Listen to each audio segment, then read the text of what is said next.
haven't figured this out yet.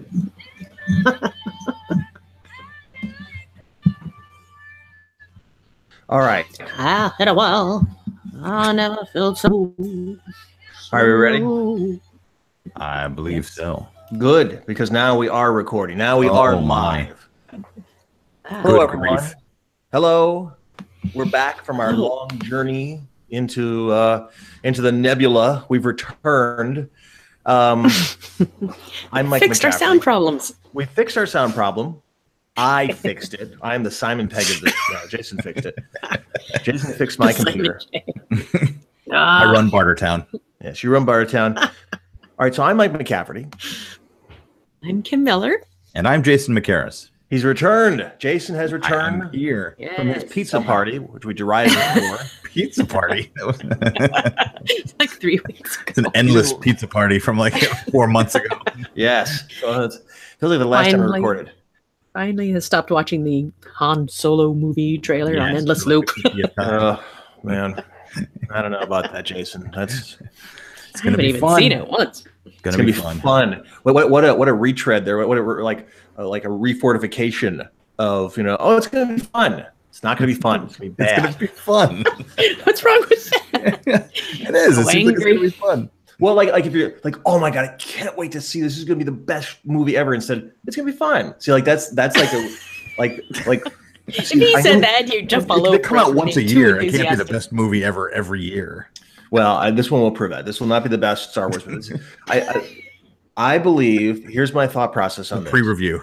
My pre-review, which is most of the time right, is that what they're doing here is because we have not heard anything about Solo for so long. That they are managing expectations by sort of dropping it on us at the last possible moment.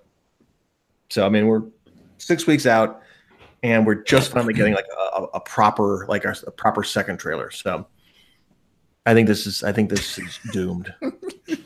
Clearly doomed. Solo is doomed. Has nothing to do with changing directors halfway through. Well, I mean that just builds my case. I mean, your case. Yeah.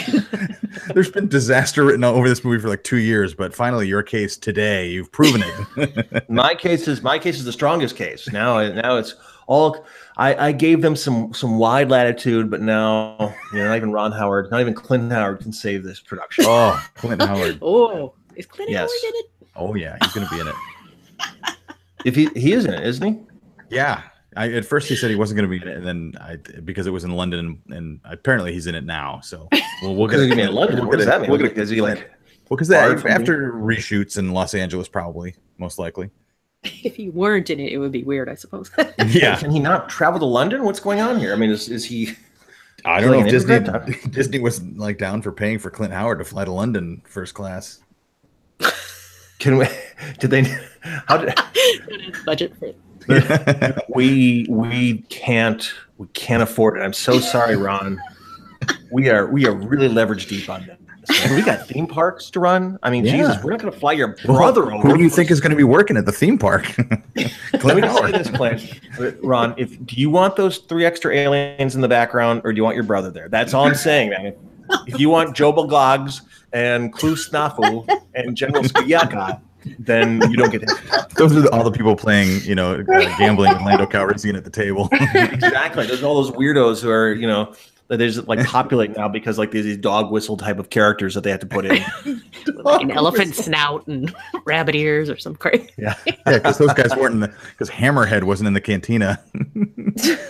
Hammerhead and Walrus Man. Well, I know, I get that, but that was like 30 years ago. I mean, like, move on, find a new universe instead of like, oh, this looks just like the Star Wars cantina. No, let's go.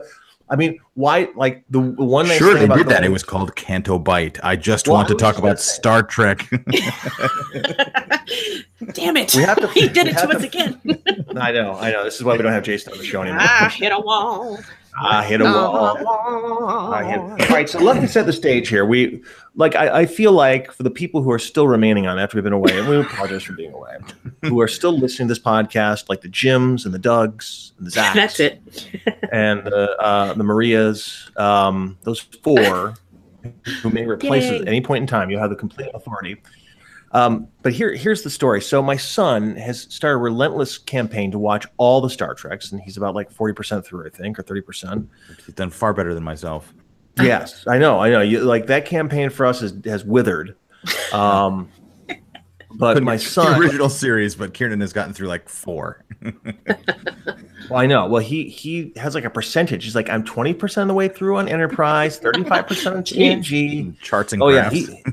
And now he's watching. He's watching all these convention videos. Oh, loves watching them. Wow. Like the panel interview, just the panel thing. Oh, yeah, like when Patrick Stewart is in, like Berlin or something for some convention. And those are so boring. No, I know they are. I know they're so boring. He's like, Dad, I've watched so many of those. Like, oh my God. And then he actually said, he told his mother, my wife, Sarah, he said, I think I know more about Star Trek than Dad. And I was like, oh, grounded. I'm very glad I did not hear that. So jettison. But here's the point of all this story. So he watched all the Next Generation movies, and I've kind of barred him from watching Star Trek II, Wrath of Khan. But why? Well, because I want to watch it with him. So it's like, no, this is a special experience. So I think they're showing it here in town, by the way. Really? We'll talk about that later. Yeah. I saw it at the Vista at some point. They do their movie replay films. I saw something about it, but we'll look that up later. Yeah, we'll look it up right now. Or you continue, and I will look it up. All right. Well, you look it up. Yeah. So for some reason, Star Trek Beyond was on Amazon Prime, and I sort of enjoy the beginning of that, like that kind of malaise they're going through over a long trip. And I was like, oh, this is kind of actually pretty good. So we sort of watched the beginning, and then Kieran was like, I want to watch the whole thing. So we watched the whole thing. And his opinion was really interesting because he said the exact same thing I said, which is that they should have ended it right when the Enterprise when the Enterprise or the Franklin, I'm sorry, came out of the water and smashed into Krall ship. And I was like, yes. Oh, good. So you realize that all that nonsense on the Yorktown where they're running through like elevators and like flying through the air with glass and stuff, that was ridiculous. Zero gravity stuff. The zero gravity nonsense. So we watched all that, and then as the credits were playing, I had forgotten that there was a song, that there was a pop song. Tim, you were just playing it a second ago. Yes. You mean this? Yeah. Long intro. Because we are all dying over here. All right. Oh, you don't have to turn it off. Just turn it down. Yeah. Just held it further. So, okay, that's good. Stop. I'm turning it down. Piano key will forever pierce our brains. Really? What if we just played one piano key over and over again? But then I realized I hadn't really paid a lot of attention to this song. So I started listening to it. And then there's a music video. I was like, oh my God. And I watched Rihanna, a person who I don't really know that much about. Rihanna. And the video baffled me. And so I thought, let's go ahead and do a full podcast on this 3-minute and 58-second song and just pull it apart because I believe it may be canon. I'm not sure. So might be. You suggested this at first. I'm like, you're not serious, really? I mean, what are we going to talk about beyond this is ridiculous? So that's just crazy. Did you see that? That's nuts. But apparently, there's much to mine there. I know it's kind of consumed me. It's kind of made me insane with this. Like I listen to it all the time in the car because it's so all over the place, and that thrills me and confuses me. And it's the only real pop song that's ever been played in a Star Trek movie. So we're going to go into it. So, I suppose so. What's that? I suppose so. Yeah. I can't think of any others. So let's go through our reaction. Beastie Boys, of course. Oh, that's true. Well, that's true. But not written or ostensibly written for a movie. It's not like an end an end credits soundtrack song. Mm-hmm. It's not Skyfall either. And yet, it sounds just like Skyfall. It is very similar to Skyfall. Yeah. Like the more I listen to it, like, this is like the poor man's Skyfall. I hit a skyfall. All right, so let's get some rapid reactions first. Let's just kind of break this down. Kim, you've listened to the song. You've watched the video, right? Yes. Okay, what do you think? It's growing on me. The first time I heard it in the theater, it's kind of like, huh, that's weird, Rihanna. Yeah. But yeah, it's not bad. Okay. I'm not like going, oh, this is terrible. Like when Duran Duran did what was it? What did they do? View to a Kill? No, it wasn't. Oh, thank God. View to a Kill. It was a great song. Yeah. Maybe I'm thinking of somebody else. But some pop singer singing along with some end credits of a Bond film. I was like, oh. Yeah. Okay. Yeah. Well, that's the Bond film thing. It's all right. All right, Jason, what do you think about it? Like musically, let's tackle it. I think it's the same song you hear in the end credits of almost every movie from the 90s. No, usually it's like some lame rap or something. I mean, like the end of Godzilla with Matthew Broderick, where P. Diddy was doing his sample of Led Zeppelin.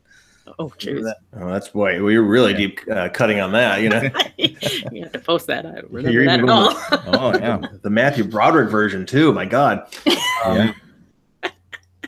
My end credits songs. Kim sounded really old. It's like they just have a lame rap song on it. Like, no specifics about it. Bad rap, not a good one. Well, as teased earlier, it is kind of like Rihanna wanted to make kind of her own Skyfall song. Now, this is the interesting thing too, is that the lyrics, so I started to break this whole thing down. I started like, okay, so it is kind of like this kind of, I like it's kind of in a little bit of a minor key kind of feel to it. I guess it's like a D to a B flat to a C chord, but actually not minor key. It has a minor key flavor to it, and kind of a wistful flavor. It's like, oh, this is really kind of nice. And then I started getting to the lyrics, and the lyrics make no sense. What do you mean, a swimming pool of salted crimes? Hey, who left a swimming pool of salted crimes? Who's going to solve all these salted crimes? I think. Who's going to clean up this pool of salted crime? It reminds me, funny enough, when you mentioned musically, it sounds a lot like Alanis Morissette did a song from City of Angels. Do you remember that in the 90s? It sounds musically, it sounds a lot like that. Now that I think of it. Jeez, you're the Paul Schaefer. Figure that one out. Movie songs. Oh no. Yeah. Well, so I started looking at these lyrics because I wanted to apply them, because like Skyfall is pretty like spot on, right? I mean, at least from an abstract sense, like the word Skyfall is actually in it. This doesn't have the word beyond in it. Like the song's called Sledgehammer. There are no sledgehammers in this show. Like Crawl's not nicknamed Sledgehammer, like. Although she does mention Solo a couple of times, so I got confused there for a second. You stop that right now, Jason. You backed off. Solo. I gave you talking about this new movie. I gave you like a good 6 minutes of uninterrupted Solo plugging. You can't go back on that. Oh, Solo, you fool! Solo. Oh, she finally got the joke. Yeah. Well, no, that's what I thought too when I heard Solo. I was like, oh, Jason's going to love this song. I knew you were going to love that. Fell right into my trap. You're my first catch of the day. All right, so what was I going to say? Oh, so like, first of all, I want to judge this, as we've kind of implied earlier, on probably the most pertinent movie theme songs ever, which are Tina Turner's Mad Max Beyond Thunderdome songs. The best. They're the best. They're absolutely the best, because they're not even like they don't even like have any sort of like metaphor, about like Skyfall is kind of about love, but let the sky fall, let my love fall, whatever it is. But like One of the Living and We Don't Need Another Hero almost directly talk about what's going on in the movie. Yeah. Kim, what's the opening lines for One of the Living? Oh God. The desert sun, every step that you take gonna be your final one. See, right there. Like, I mean, that is the best song ever. It's really good. And We Don't Need Another Hero is pretty good too. Yeah. because then like thematically they bring in the kids at the end of the song and the movie. The choir. Yeah, those little kids sitting in that fuselage of that plane. They pretty much wrap up the whole movie in that first paragraph. I'm looking at the lyrics for "We Don't Need Another Hero." It's kind of a synopsis of the whole theme of the whole movie. and all they want is what, Kim? All we want is life beyond Thunderdome. Beyond. Yeah. So the lyrics contain the title of the movie. This is like Tina Turner was like a genius. I don't know why she didn't make like 5 more Thunderdome films. Or any other film. She was really good at that. I know. She was really good. Yeah, that's true. She has that great voice. And she looks cool. Yeah, she was great. We had a little bit of a sidetrack onto like Mad Max when it's a long story. It doesn't matter. All right, because we really need to talk about this. We already talked about our experience at Tom Gum. Tom Gum, yeah. Previously, we talked about that, so you all know about that. But there was definitely a sidetrack onto One of the Living, and we knew another hero that night. So that's the gold standard. Can you? Will you read a little bit of the Sledgehammer lyrics? A little bit from the beginning. I don't care. A wall. Never felt so low. Not Han Solo.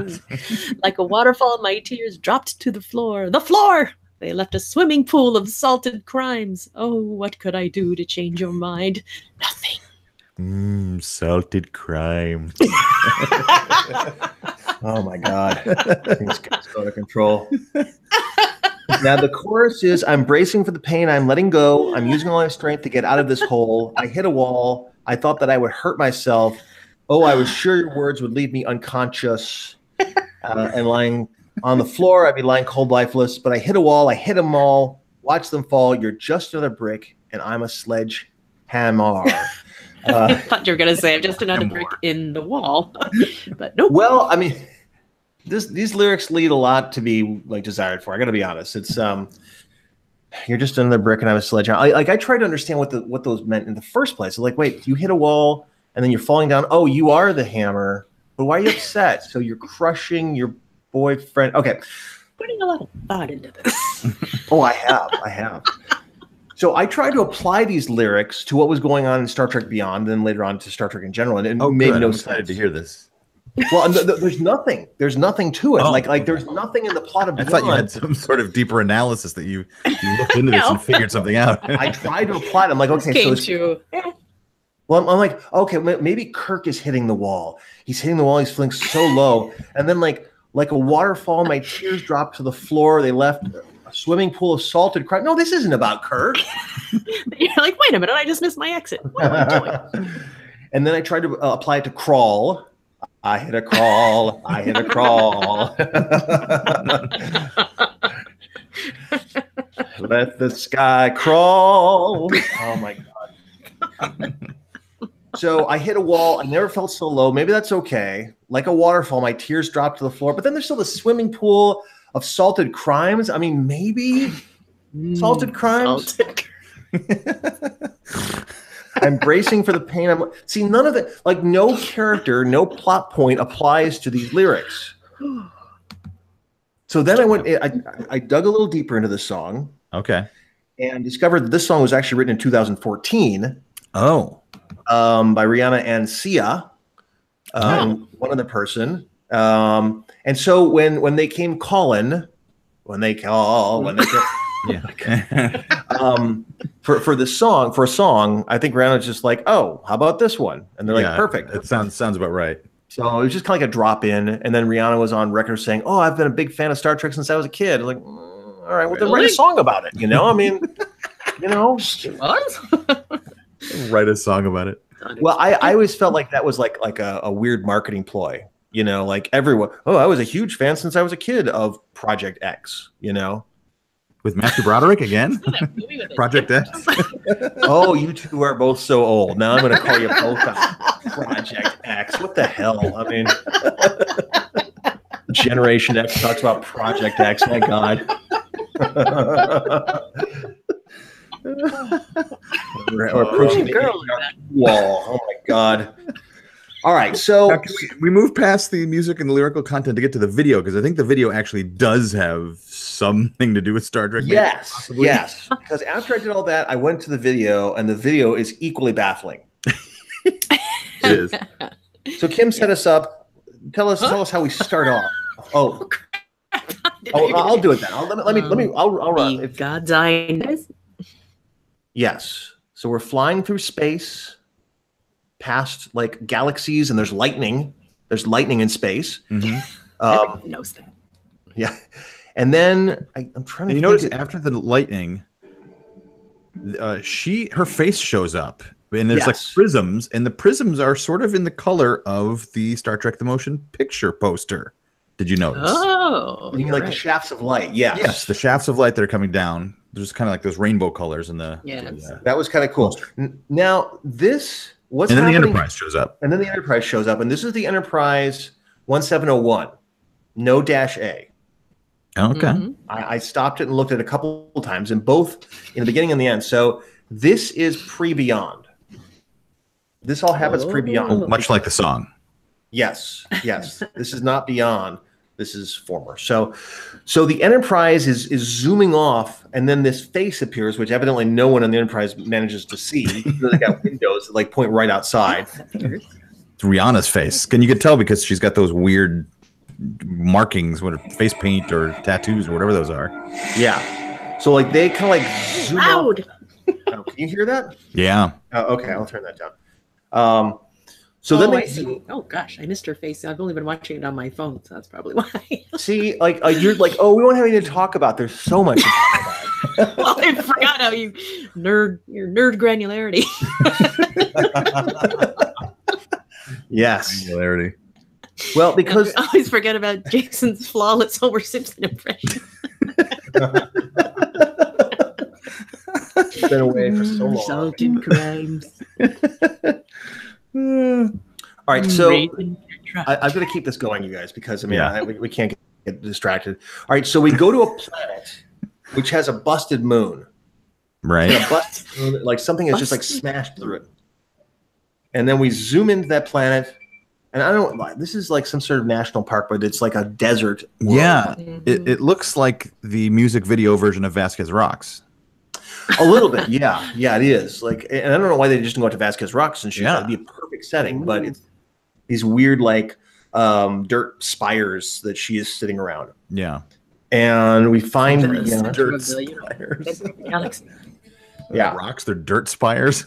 Well, I'm trying to give the people here a visual image because they'll never watch this video. There's no way they can watch it. I don't know how they couldn't now after listening to this. Gotta share it on your page now. Yeah. Oh, of course we will. Of course we will. So we pan in, we zoom in to Rihanna sitting by one of these large dirt towers, and she's singing about hitting a wall. It's so low. She's wearing a beautiful red flowing outfit. What would you call that, Kim? Oh, kind of sorry type. Orange bedsheet. Yeah, if you can't come up with a Kim, it's a bedsheet. All right, an orange bedsheet. An orange bedsheet. Like a wrapped sari kind of style. Okay. Yeah, it is. It does have a little bit of that style.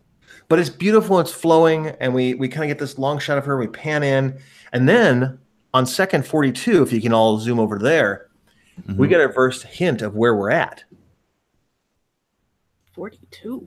Like on second 42 and beyond. Okay. Do you see what's in the background there, Kim? Yeah, what is it, Jason? Back up. Crystal ball thingy. Is that the planet? Is it the place from the movie? Yes, that's the Yorktown. Yorktown. Yeah, the Yorktown from Beyond. So she is on a planet which is right next to the Yorktown, which I don't think there was one in the movie. But that doesn't matter because I didn't see that. So these events are happening as the Enterprise is zooming towards the Yorktown, and Rihanna is on a planet which the moon has been destroyed. Wow. And she's right out there. This may actually be canon, like you were talking about. I know. See, look at this. I doubted you, but I shouldn't have. Separate storyline. Yeah. Well, yeah, and if you know, she's got that weird face paint on, which sort of looks like Jayla's like face paint kind of stuff. Oh, that's interesting. So I don't know if she's I think that was paint. I thought that was just her markings, her natural markings. Oh yeah, Well, this could be Natural too. markings. I mean, Like on Rihanna has. Jayla character. Oh, I see. yeah, these might be tattoos. So I feel like they're trying to make some sort of an analysis or analogy to this. They almost look, especially the one on her forehead, looks like it's writing some sort of symbols, like it's some sort of communication. It's across about second 48. You get a nice big close up of it all. Yeah, I don't think it's Klingon, Kim. I think it's a little too it's a little too thin. Cuneiform Sumerian. Yes, the Sumerian. She's an ancient Sumerian god. Although that's be some crazy priestess or something. Yeah, she's got wonderful little arm bracelets on, and she's kind of like she's got rings on, and she's singing. So we're moving on, and then she looks at the camera as someone else sings this pre-chorus. So she is definitely omnipotent in some degree because she's aware of our existence. She's looking right at us. And someone else is like another version of her singing, but we'll get to that later on. I'm just going to describe this video and give you my analysis, and you guys will commentary on it because I've got this all figured out. So, and then we see in the background again, there's that kind of, is that the moon? Because it's kind of, there's this busted. Yes. Okay. So the moon is busted up. So this planet has both the moon and the Yorktown like circling around it. I don't know what happened. I don't know why the people of Yorktown aren't flipping out because that moon's been destroyed. And the moon didn't explode or anything. It just had like a bite taken out of it, and the bite is floating out in front of it. Yeah, and again, I'm a little. First of all, there's many moons floating all over the place. You're looking at like 112 or so, 110. 104 is what I'm looking at. Well, 104, there's a moon there, but if you look at actually 108 to 112, there's another moon, like on the reverse shot, which that's the busted moon. Yeah, it's the same one, right? Just a reverse angle. I don't think so. Because I mean, it looks like the same chunk coming out of it. I don't know. It feels like if we're doing the kind of like don't break the circle thing and filming. Right. It seems like they're filming over her right shoulder, and then they're filming kind of opposite. So yeah, don't break the circle thing. Yeah, don't break the circle. So as you're filming in a movie, you imagine like there's a piece, like there's a pie tin, and half of it has delicious pizza, and you place your characters on one side of it, and you never put the camera on the pizza side. You always keep it on the eaten side when you're filming two characters. Right. This doesn't make any sense. Don't listen to me. Anyway, started with pie and went to pizza. Well, pizza pie. Yeah, pizza pie. All right, so there may be multiple moons. There may be one. Yeah, all right. But around like the 1 minute 9 second mark, we have a major startling development. The bees. The bees. Is that what they are? Yes, those are the drones from the planet that Krall had. The drones, or bees, these drone bees, that Jayla called them, those weird drone ships that attacked the Enterprise. It's been a little while since I've watched it. Forgot about the bees. Yeah. So Rihanna is summoning them, it looks like. Oh. Do something. Now here's So are you saying when they show up in the movie, it's Rihanna that sent them? No. Oh. This is where it becomes confusing. Now, first of all, those ships, like to scale, are way off. Yeah. I mean, they're super tiny. Like they're going around her arms, basically. Yeah. So she's huge. That was my thought, Kim. Yes. You don't joke about that. We don't have a lot of scale here. Rihanna may be gigantic.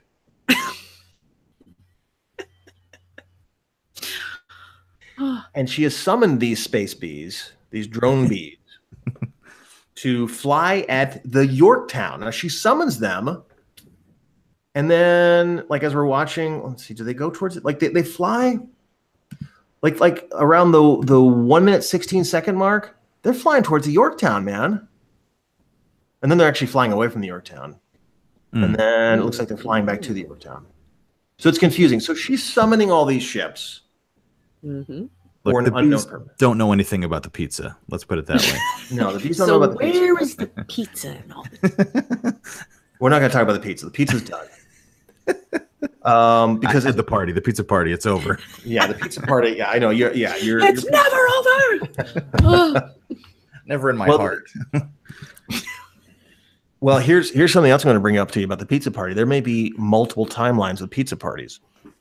What? Because around the 130 or 140 mark in this song, we see alternate realities of Rihanna. She's making this kind of like prism kind of effect. Oh, yeah, I see it. Yeah. Yes. And I believe she's conjuring up different realities of herself. Like, I know that could just be a camera effect, but in my mind, because certainly she's doing all sorts of stuff, because she turned off the lights like a second later. Well, maybe one of the other reality Rihannas was the one singing when she stopped singing.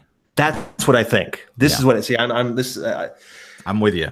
Yeah, I'm really going down the wormhole on this one. I'm very excited about this. But then around the 2-minute mark, she does something that Jason would probably appreciate. It looks very forced like. Yes. This is like your so low moment, Jason. Now she's sitting with a bunch of dandelions and like desert flowers, it looks like. And I haven't been able to figure out whether those are actually gigantic flowers or if she's like reduced her size.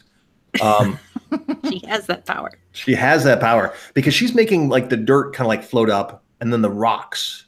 At 2:10, the moon is still behind her, but it is a completely different angle again. Yes, that moon, the top left chunk. They just had these assets, these digital assets, which was given by Paramount, and they just plugged them in wherever they wanted to, man. Because I see what you mean. The moon is one place, and then it's another. That's her creating her weird realities and weird perspective. I guess so. Yeah, I guess so. But look at this power. Starts commanding the dirt, and the dirt starts dancing. But look at also. She is definitely doing the Star Wars thing, Jason. She's definitely like what Star Wars thing are you talking about? She's making rocks. You mean the Force? Yeah, she's using the Force. Yeah, every Jedi can make rocks flow, and then she's got a little Force lightning going on there at the 2-minute like 26 mark. Oh yeah, that's like the Emperor. Yeah, and then like the 2-minute and 2-minute and the 30-second mark, she makes some sort of weird like gas cloud, which like has no one makes gas clouds. I don't know what she's doing there. So, and it was a bad idea on her part. So. And she makes lens flares, which J.J. Abrams would be very happy about. Yeah, she does. But now she's getting irritated. She's conjuring all these things. She's making rocks float. She's like doing this stuff. And then around the 2-minute, like 30-second mark, when the lights are out, she gets so angry, she punches the ground. And creates the poster for the first film. Yeah, I know. She does. Yeah, those little lens flares. And then she creates a little planet here. You guys see that planet on 244? Yes. Ooh. Kind of a gas giant. I was wondering about that. Is she creates a planet, or is that what the original moon before it blew up? That's a really good question. I don't know. My feeling is she runs her hands through it and disturbs the cloud cover. Yeah. So at this point in time, as I'm going through this, I'm thinking she may be a Trelane or a Q. And then so powerful. And then with your other theory about the multiple dimension Rihannas, they start appearing all over the place. See. Now this could be that little weird like holograph thing that Jayla had. Oh, right. Exactly. But the powers we've seen her use, I'm inclined to believe what you're saying, Jason, that she is a powerful deity. Yeah. Hey, you did a whole episode about the gods of Star Trek. She could be one of them. Oh, I know. I recorded an addendum.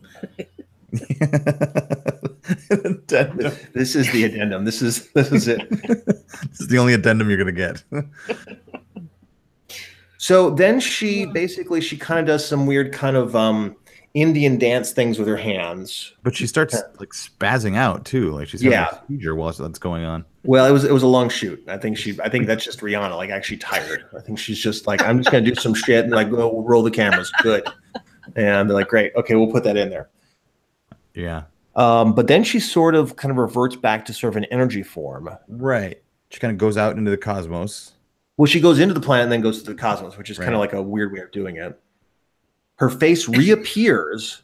Right. Kind of like from the beginning. Yes. Mm-hmm. With the light. Yeah. As the and this is still the 1701, not A. So so they are slowly moving towards her, and then we have this nice kind of like side shot of them going towards her face. And you must have thought of the Planet Killer when you saw that. No, I didn't. I mean, I guess, yeah, like, I mean, I know what you mean, because like the Planet Killer, the Doomsday Machine has that kind of like side shot. I still know more than my son about this stuff. But I was more focused on like what is she doing to the Enterprise? What's going to happen? Is she angry at the Enterprise? Well, the Enterprise is heading, right towards her face. Right. In the last shot. And she seems very expectant about that. Mm-hmm. And is she pleased, or like what? Like, as I kept on spooling this out, like, is she upset at Captain Kirk? Like, maybe that's it. Maybe Rihanna was a space goddess who was jilted by Kirk on one of the missions, and like he didn't realize how powerful she was, and she threw a fit. And then as they're going to Yorktown, she's like gonna like screw with him. I think you're onto something. Yeah, pretty good. That's the only thing I can think of. You have a beautiful mind. And all these plot episodes just float in front of me, and I see things where they exist. Yeah. Images on the wall behind you. And of course, one of the two of you, or maybe both of you, don't exist. You're one of the two of you is a Paul Bettany, basically, like floating around. You've written all these equations on the windows. It's all just gibberish. Paul Bettany in the Star Wars trailer. Oh no! What part is he? Is he like the robot or something? What is he? No, he is the gangster who like sends him on the mission. Rip Tap Choclog. Did you watch it yet? Have you seen it? I did watch it. Yeah. Okay, yeah, he's in it. Right, close up of his face, but you probably didn't know it was him. He was recast. Rip Tap Choclog. He was recast. He was the recasting because it was Michael. I'm blanking out his name from McCaffrey. That would have been a story.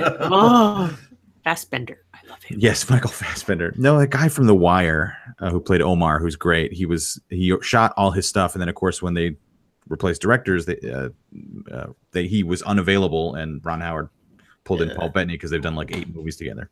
Anyway, I'm doing air quotes for unavailable. I'm like, they just didn't want him. No, he was very. He talked a lot about it. He's done a lot of press and been like, I'm really bummed out that I'm not in it because it's a great character and blah blah blah. But all right. When did that open? Who cares? 5th. Why are we bookending this with Han Solo garbage? Because Rihanna is doing the end credit song for Han Solo. I think like see, here's the thing: is like that movie with Rihanna as a jilted like goddess lover against like the Enterprise. Yeah. That's the movie I want to see. Wasn't she in Battleship? She was. Yes, she was in Battleship. Oh my God. I don't know if I ever told you this story. I was working in post-production before Battleship came out, and I was seeing the dailies, and we were, I had signed, non-disclosures and couldn't talk about it. But I saw all these guys in like green suits that were going to be, eliminated for CGI aliens. So I knew there were aliens in this Battleship movie before anyone else. I was like, have you not watched it? It's a giant alien invasion movie, and it's about terrible. A board game. That's what everybody expected until the aliens showed up. I know they're aliens. Kicked ass against the aliens. Well, she really didn't. She had a wall. She had a wall. Don't do movies about games. That's my coded message there to everyone. Not so coded. How is that coded? Said it pretty clearly. Maybe the code is he means make movies about games. Make movies about games. What happened? Mike might be writing a movie about a game of sorts right now. Oh my God. That's one reason why I haven't been around. But this was good. This was the perfect podcast that we needed. There were some other. Here's a little bit of information that we kind of missed. We kind of skipped over. They released like a little bonus deleted scene of the Discovery season. Did you guys watch that? No, wasn't aware. It was a little coda tag, which just was ridiculous. Where Emperor Giorgio is on the planet on the Klingon homeworld. And it's like 6 months later, and she set up like a brothel herself. So she's like, I don't know, like, holy crap, what the hell's going on? And this guy comes in dressed in all black, and he's like, "Oh, it took a long time to find you." And she's like, "I'm not interested." And he's like, "Well, you could, the Federation needs you. We could use you. You're a woman of your talents." And then he kind of opens up like this this little box that has a black badge. Federation, black badge like we'd seen before. And she takes it, and he's like, "Welcome to Section 31," or something like that. That's exactly what he says. Apparently, yeah. And Section 31 is this kind of covert secret organization. Yeah, that secret does organization. Not follow the rules of Starfleet, but uses its network of spies and saboteurs to advance the Federation's agenda. Yes. So it was a little tag which they omitted, and I'm kind of okay with that. I have very mixed feelings about Section 31. So they introduced that in Deep Space Nine, it says here. Yes, they did. They introduced it in Deep Space Nine, and so it really didn't exist in canon in the original series or in TNG. And then Deep Space Nine, they leaned into it pretty heavily. And then I think it was in Into Darkness and Enterprise, it says. Really? They were later. Yeah, it was in Into Darkness a little bit. Yeah, they did throw it out there. It's like, this is a Section 130 thing. And then Enterprise as well. I don't remember if they did it in Voyager. I don't think they did. Maybe they mentioned it, but I have very mixed feelings about Section 31. But we'll save that for another episode. Because yeah. So that was that. Let's see. I'm trying to think if there was one more piece of news. Quentin Tarantino is still rumored to be making the movie. Simon Pegg says that there are people working on another version of the movie. But I don't know. I mean, there's some hope that now that Viacom might be rejoining with Paramount, that we'll finally be away from all this nonsense of the movies are separate from the TV shows. And we'll just link them all together again. Oh my God, that'd be nice. Yeah. I think. Are you flossing your teeth? What the hell are you doing? No, you're looking at me. We're all looking at you. We're all hearing you. As I always tell you, can go on to our Facebook page. Yeah, I just want to talk about Star Trek page. Although Tom Gum T-shirt. Tom Gum T-shirt. I just got out of the shower. My hair's wet. I have no makeup on. Don't put this out. Top Video Gum version. Well, you can see Kim just out of the shower, completely naked. You can see me with that crazy hair. See Jason all in blue, including with a blue cap. That's true. Blue Charger cap. Turncoat. He's Section 31. Turncoat. Tal Shiar. Stuck to the same team. Yet I'm a turncoat. Now, the Tal Shiar I can get behind. I like the Tal Shiar. They're just like in that episode that Deanna says Tal Shiar like 15 times. Per scene. I am the Tal Shiar. That's a bad Deanna. All right. Do we have anything else we want to talk about Star Trek? No, yes, maybe. At the moment, no. Oh. No, I'm trying to think. Oh, hey, if you're still listening, are you going to go to the convention? Are you going to go to the Star Trek convention in Vegas? Are you going to go to the Comic-Con? Let us know on the Facebook page. I'm going to go. I might go with my son. I might see if I can drag these two fools along with us. Vegas? Is that to Vegas? Yeah. We'll get like a couple rooms. We'll go hang out there. It'll be fun. What else was I going to say? Oh, we have to, because here's the thing. I think we should do like another version of our musical stuff, because that's good For the stuff. Star Trek convention. Yes, I think we could do like a whole 1 hour show. I will actually rent out a room someplace, and we will like put posters up, because big plans for this. Oh yeah. Because Kiernan loves Data singing Blue Skies, so we could have Jason sing Blue Skies. Never saw the sun shining so bright. It's like his ringtone. He so loves that song. Oh my gosh. I know. He's so happy about that. You'll do your Joe Piscopo impression briefly. Oh God. He's going to be there. Really? Joe Piscopo is going to be there. Really? Yes. That horrible episode. That horrible. Wow. I know. Oh my God. So we have to go. We have to go to this. I wasn't on board until I heard Piscopo. No one's on board until they hear Piscopo. Man. We were listening to the Simpson episode. Kieran was driving, and Kieran wasn't driving. Kieran was. Hello. Yeah, it's been a long day. No, we were watching the one with the B Sharps, where they're the a cappella quartet. Oh yeah. And Homer Simpson said Joe Piscopo had left Saturday Night Live to start his burgeoning career in Hollywood or something like that. It's like, wow, boy, that's still true. He went out there and never came back. Poor guy has been the butt of jokes since 1990. I know, but he was so good. He was great. Maybe we'll get him on the podcast. Yeah. Oh, Frank Sinatra was so good. Yeah. Good Alex Trebek. He was such a good foil to Eddie Murphy at the time because he could invest a little harder in the character stuff. He was good David Letterman too. Like when he was Letterman and he had Gumby on, like when he had Eddie Murphy on, so great. I had his comedy album when I was a kid. Oh, God, I never knew that. Yeah. Well, yeah, was it any good? Yeah, I used to enjoy it, but of course that was, 1984. Yeah. Everything was great. You're listening to Joe Piscopo when you're like 10 years old. Yeah. I was obsessed. Your little undone bow tie. No, I was obsessed with SNL. From like the age of 8, I was obsessed with SNL. Yeah, everyone goes through that phase and then they kind of float out. And we still have to do, I still want to do our, we're going to look at all the SNL sketches of Star Trek. Oh, okay. And we're going to rate them and talk about them. So like I said, so with these fools, I've been trying to get them to watch an episode. They can't. So I sent out some clips of Saturday Night Live episodes, which are shorter. They didn't watch that. This is the shortest thing I can get these people to sign on to do.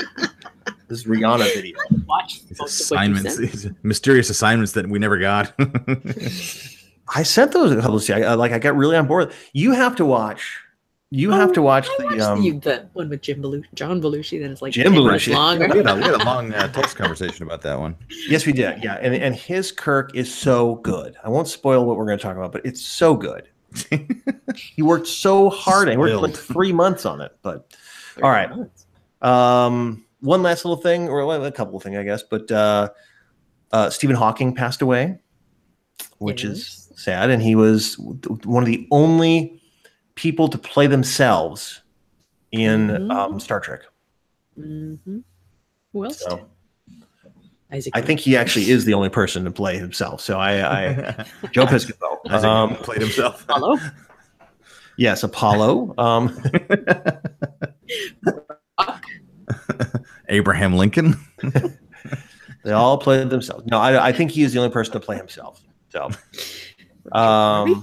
did you know that the actor who played Abraham Lincoln refused to be addressed as anything but Mr. President, just like Daniel Day-Lewis? What? No, I made that up. Well, I was going to say, how would you know such a weird, obscure? All right, we should sign off here. We've done our due diligence here, but I have also proven, Kim, though this is more than 10-minute long podcast. Fine. But this Rihanna like an hour and a half. But this was a condensed. This is a good size room. I know it's a pretty long one, but I've hit a wall of sanity with this video, and I was very, very excited to finally unpack it after the past 2 weeks. So, yeah. Thank you for listening so much. Thank you so much for listening. Thank you. They all listen so much. Please listen so much. Please like, comment, and subscribe. Hey, leave a review on the iTunes page. Check out our Facebook page. Hit us up at Twitter at Mike McCaffrey, at Flippidip, at Jason McCarris. Yep. Whoa. And I'm Mike McCaffrey. I'm Kim Miller. And I'm Jason McCarris. And I just want to talk about... I hit a wall. Star Trek.